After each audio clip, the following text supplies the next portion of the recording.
नमस्कार बंधुओं, आज प्रारंभ करते हैं विवेचना श्रीमद् भगवद गीता के 16वें अध्याय की। और ये 16वां अध्याय है देवासुर संपत्ति विभाग योग। इसमें देवी और आसुरी जो संपत्ति, ये संपदाएं हैं, उनका कथन किया गया है और आसुरी संपदा वालों के लक्षण और उनकी गति का वर्णन किया गया है।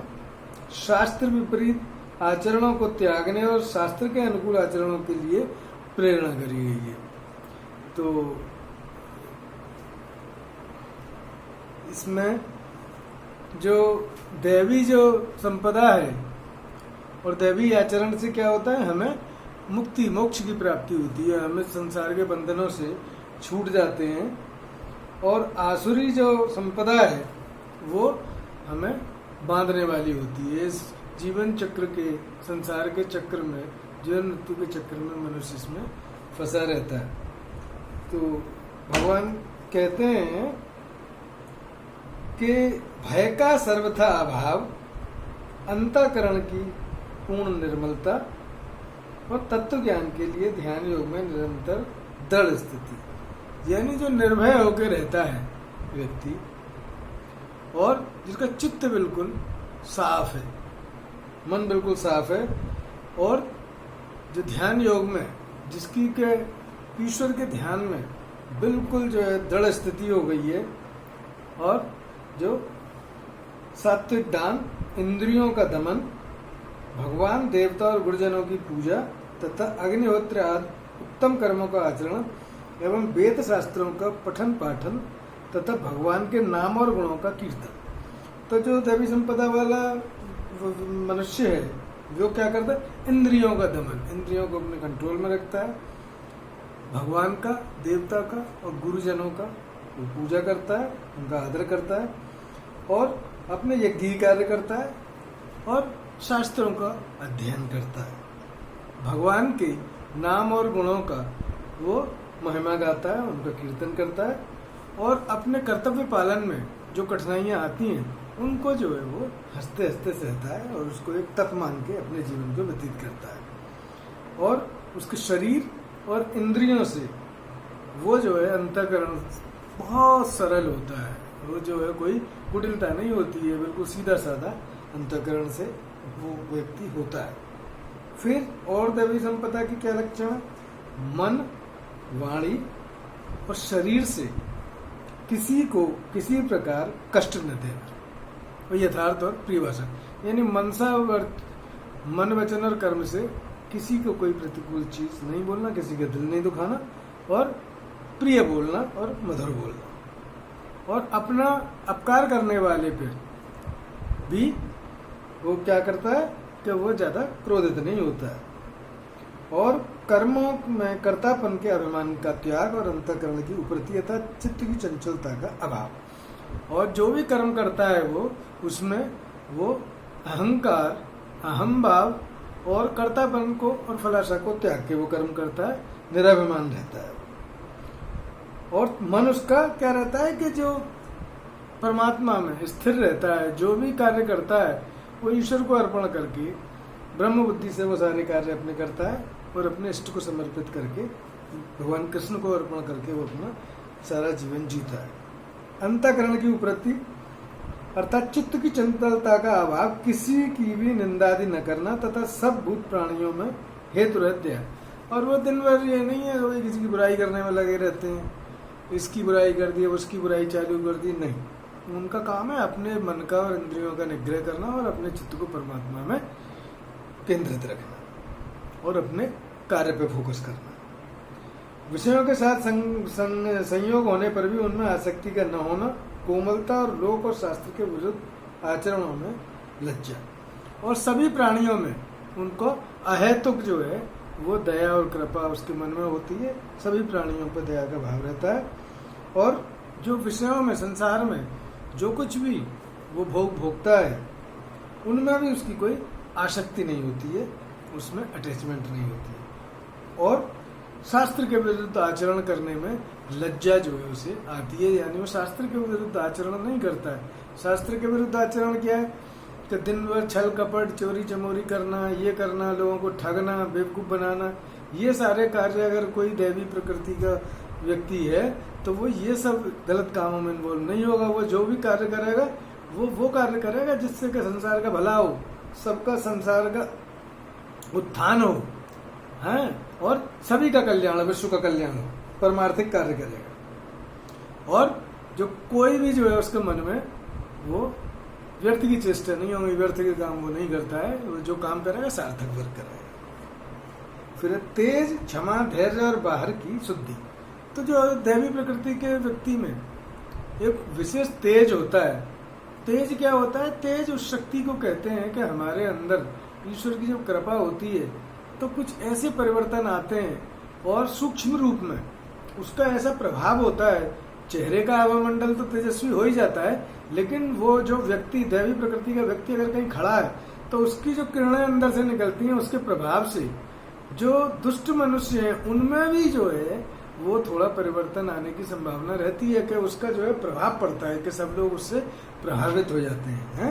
और उसकी क्या है, बाहर भीतर से शुद्ध रहना और क्षमा भाव का, वो सभी को जो है कोई अगर गलती हो जाती है किसी से तो वो क्षमावान रहता है और अंदर से चित्त, मन, वचन और कर्म से, अंतःकरण से वो बिल्कुल शुद्ध रहता है। और किसी में वो दुश्मनी मोल नहीं लेता है कि भाई मैं इसको देख लूंगा, इसकी अकल ठिकाने लगा दूंगा कि ये मेरा दोस्त है, वो है, ये सब में नहीं लेता।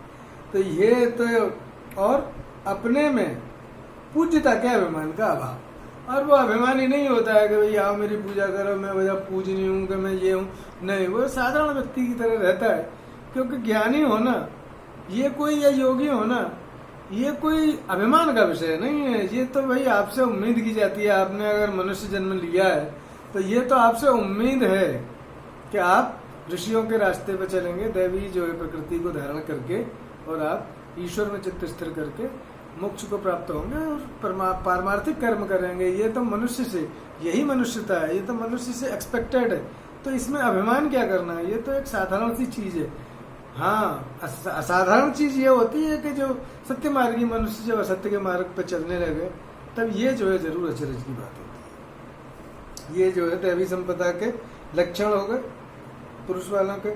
अब जो है भगवान जो है आसुरी संपदा वाले का वर्णन कर रहे हैं कि आसुरी संपदा का मनुष्य कैसे होता है।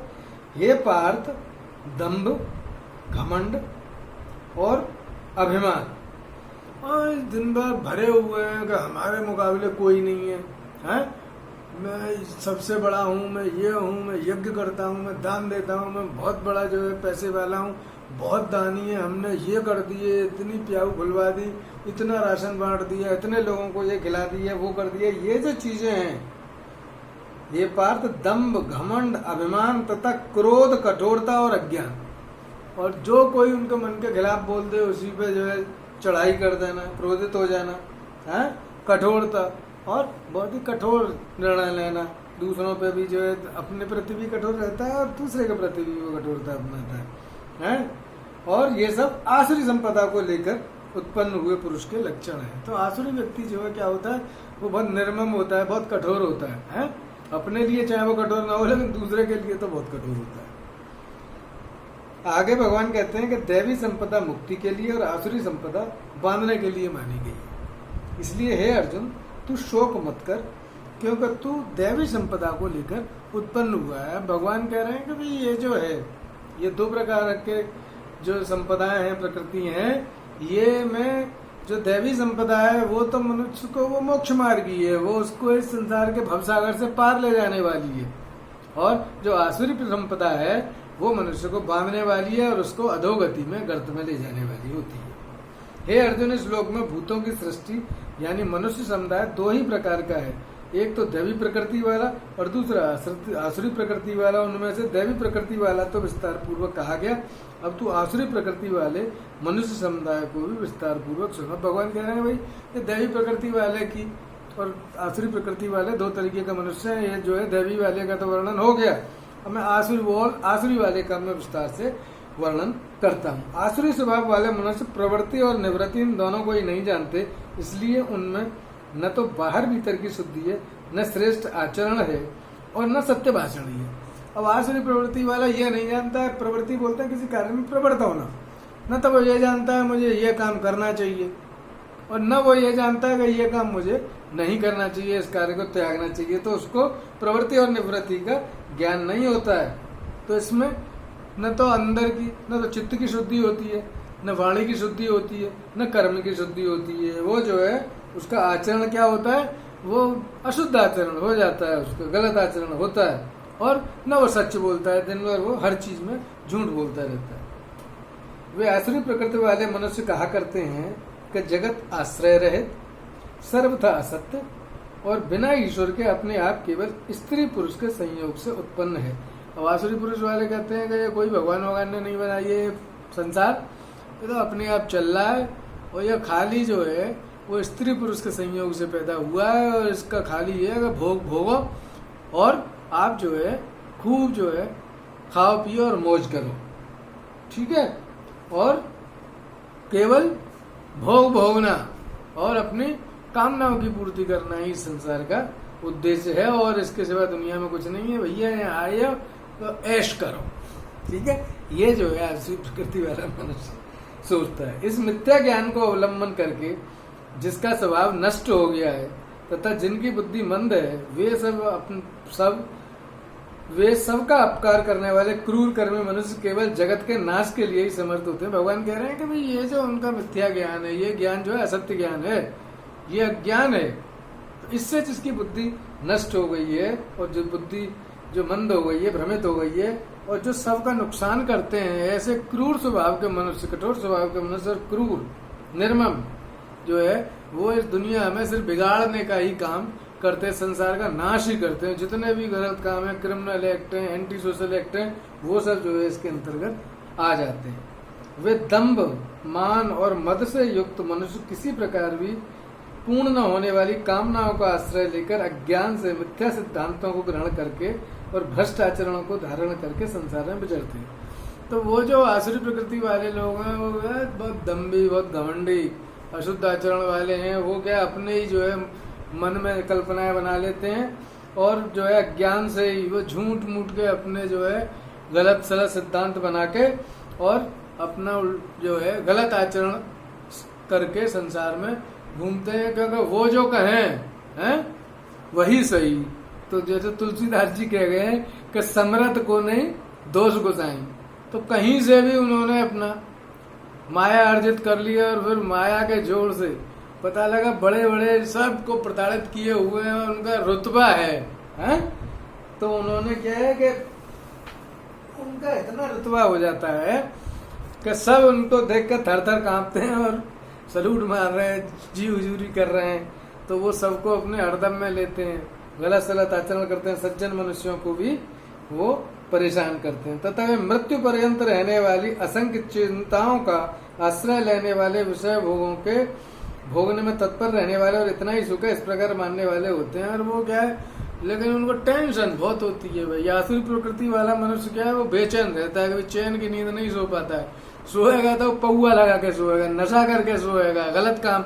और उनके दिमाग में सिर्फ यही है कि जितना भोग भोग लो भैया, मरने से पहले जितनी जो है आपको मौज करनी है, जितनी जो गलत काम करने हैं वो सब कर लो, बस यही है दुनिया में, और कुछ नहीं है। उनकी ये सोच होती है, और ये गलत सोच जो है उनको गड्ढे में गिराती है। वे आशा की सैकड़ों फांसियों से बंधे हुए मनुष्य काम क्रोध के परायण होकर विषय भोगों के लिए अन्यायपूर्वक धनाधिक पदार्थों का संग्रह करने की चेष्टा करते हैं।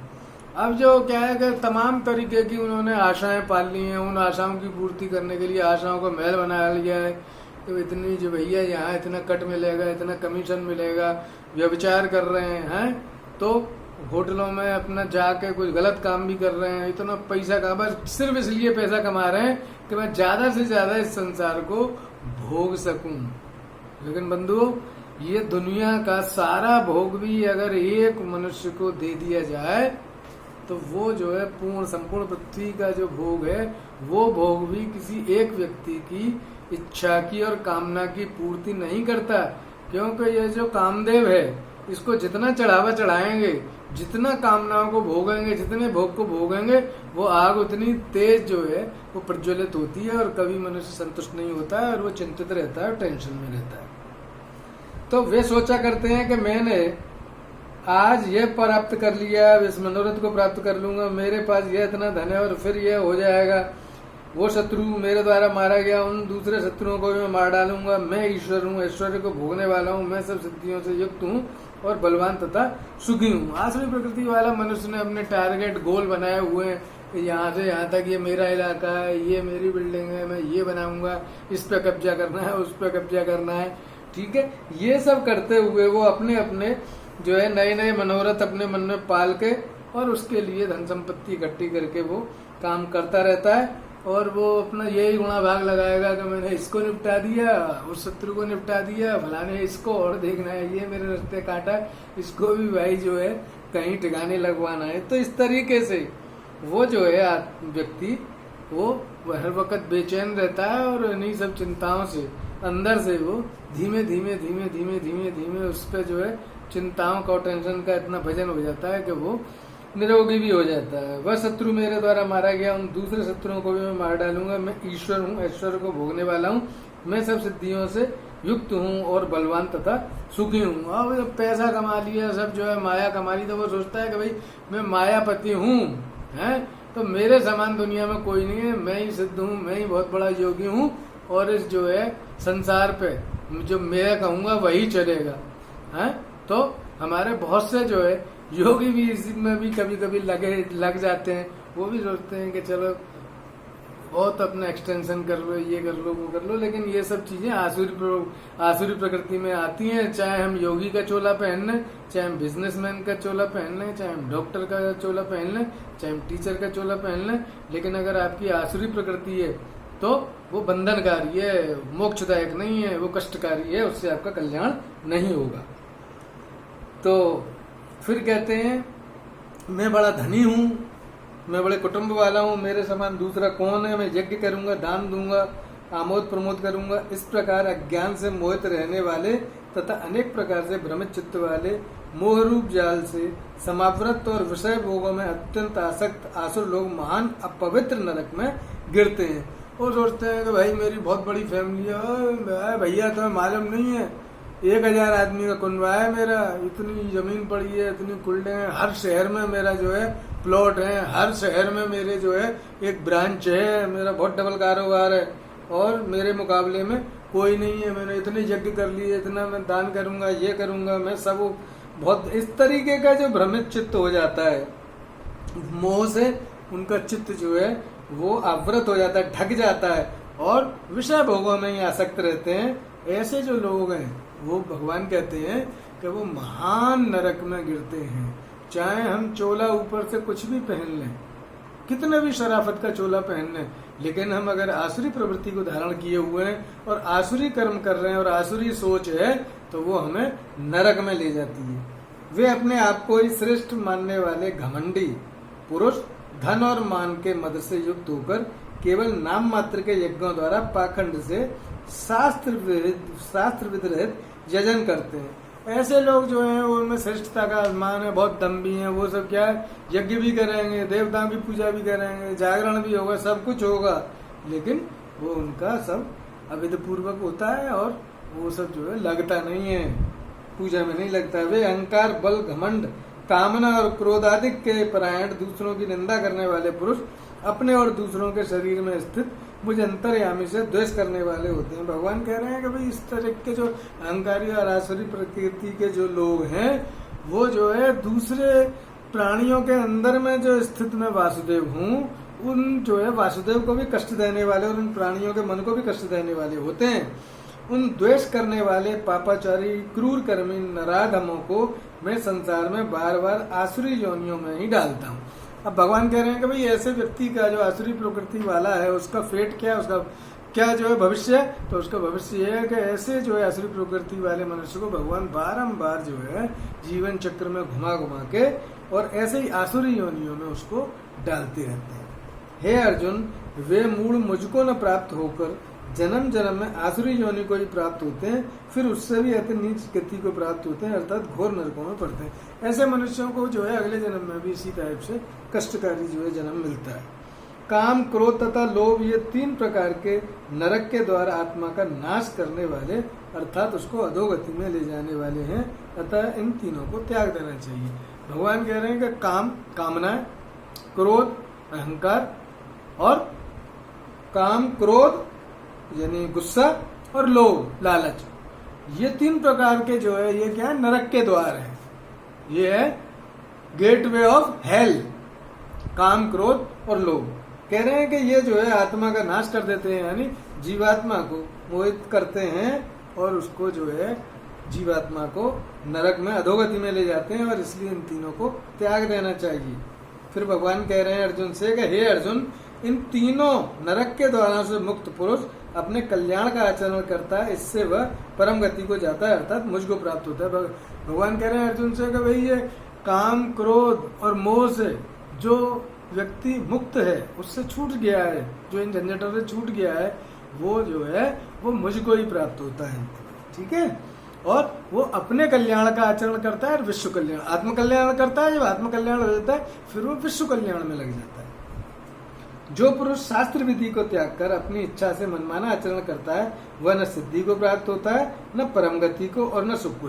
अब भगवान कह रहे हैं कि भाई जो मनमानी करता है, भाई जो आत्मा के निर्देश को, आत्मा की आवाज को नहीं सुनता है और अपने मन और इंद्रियों के हिसाब से इंद्रिय लोलुप हो गया और मन के जो है हिसाब से और इंद्रियों के भोगों में जो रत है, उन भोगों के हिसाब से चलना चालू कर देता है, कामी हो जाता है, क्रोधी हो जाता है, लालची हो जाता है, और शास्त्र विधि को त्याग के जो मनमाना आचरण करता है, वो न तो सुख को प्राप्त होता है, न परम गति उसको मिलती है, न मोक्ष मिलता है, और न वो सुखी रहता है, और न कोई उसको सिद्धि मिलती है, यानी उसको आत्मदर्शन की प्राप्ति नहीं होती ऐसे व्यक्ति को। इससे तेरे लिए इस कर्तव्य और अकर्तव्य की व्यवस्था में शास्त्रीय प्रमाण है, ऐसा जानकर तू शास्त्र विधि से नियत कर्म ही करने योग्य। भगवान कह रहे हैं कि भाई ये मैंने तो बता दिया है, इससे तेरे लिए कर्तव्य और मैं क्या करूं और क्या न करूं, हमें किस तरीके से संसार में बरतना चाहिए, उसके लिए शास्त्रों का अध्ययन करो और शास्त्र की आज्ञा के हिसाब से हमें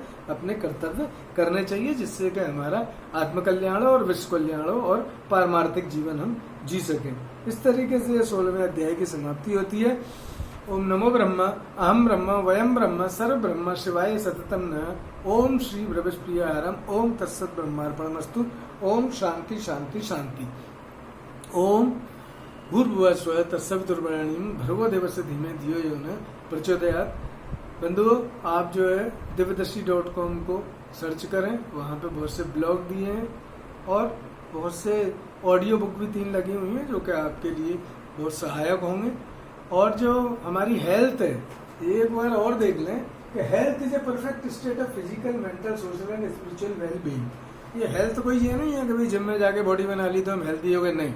इसके लिए जो हमारा मेंटल एस्पेक्ट है, सोशल एस्पेक्ट है, स्पिरिचुअल एस्पेक्ट है,